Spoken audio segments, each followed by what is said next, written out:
Hello again. This is the What Do You Believe in exercise, and this is one of the most important exercises in the whole sprint, so please pay attention. For this exercise, think about why you started the business in the first place. What was your motivation? What was it you saw and thought, I can do something about that? What problem in the world are you passionate about solving?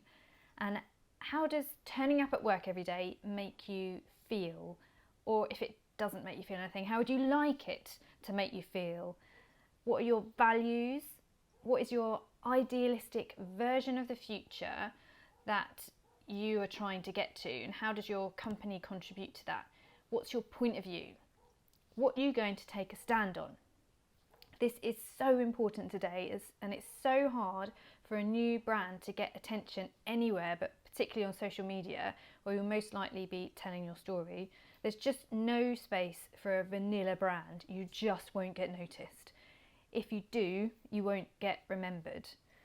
More and more, people are looking for brands who help them define their beliefs and communicate them through to the world through their purchase decisions. So a study by Havas Group showed that 77% of consumers buy from brands who share their values.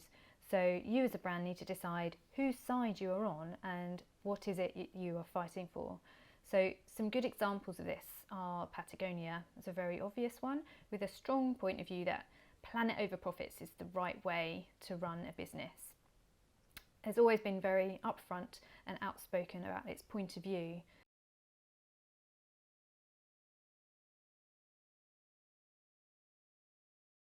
This famous Black Friday campaign is a great example of how brands can live their point of view through their actions, get noticed, get shared and get loved, and get a really loyal following of customers.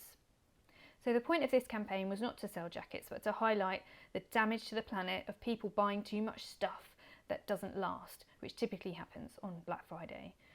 Without saying it directly, they were encouraging consumers to think twice before buying, and if they did buy from a brand that had the planet in mind, or in other words, buy from them. So founder Yvon Chouinard went so far as to give away his $3 billion company to a trust and a non-profit that was designed to put all the profits of the company towards saving the planet. Now the planet is our only shareholder, he said, which demonstrates an important point. When developing your point of view, you need to back it up with actions, and that's a very big proof point in Patagonia's case. But if you're going to be making a stand about something, then you need to actually live it. So you can be making a stand about something that, in your opinion, everyone does wrong in your industry. It doesn't have to be for a social or environmental good like Patagonia, although obviously whatever you can do as a brand to contribute to that is great, and everybody should be trying to do that, but it doesn't have to be the heart of your brand, and it's not right actually for it to be the heart of every brand if it's not genuine. So think of how Uber disrupted the taxi industry with their point of view that everybody should be able to be a taxi driver, and it should be easy to hail a cab on the corner without standing there waving your hands, and they should be able to do it safely and simply.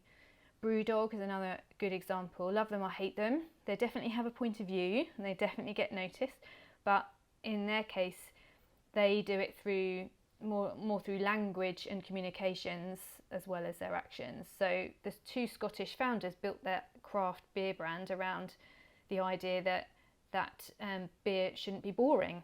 That was their big idea. So it took on a punk ideology and communication style, and they really lived it, and that really resonated with their audience. So their culture is rebellious, loud and raw, and it sets them apart from their relatively kind of same competitors. How fast did Brewdog grow? We have grown on average 87% a year. Fucking hell. Everyone told us, make your beer cheaper, change your name, change your packaging, and we didn't listen to any of that.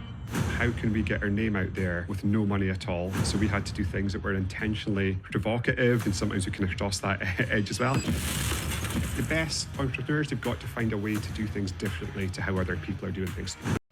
There can be softer examples too. For example, Clever Girl Finance believes that every woman should have access to easy to understand finance information. Or Stripe is another example. Their belief in the beginning was that online payments should just be much simpler. That's it. It should be easy and straightforward. And Duolingo believes that learning a language should be fun. And since its launch, it's become the most downloaded education app. So that simple differentiation really hit home with their customer base and worked. So you don't have to emulate any of these companies. You can sit anywhere on a radical scale, but whatever your point of view is, it must set you apart. It must be true and relevant to you and your audience. The worst thing that you can do for your brand is have it blend in. You need to stand out and be proud of your beliefs and what you're doing and shout about them.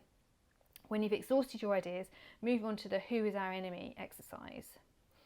So this is your chance to write down all those brands and people in the public eye, if that's relevant to you, who are on the opposing side to you. What's the opposite point of view, and who are those people who are on that side? So for Palmer&Co or Whole Foods, it might be McDonald's. For a bespoke dressmaker, it might be a fast fashion brand. So understanding where you don't want to be is sometimes very helpful in helping you figure out who you are and what ground you do want to hold. So let's get stuck in.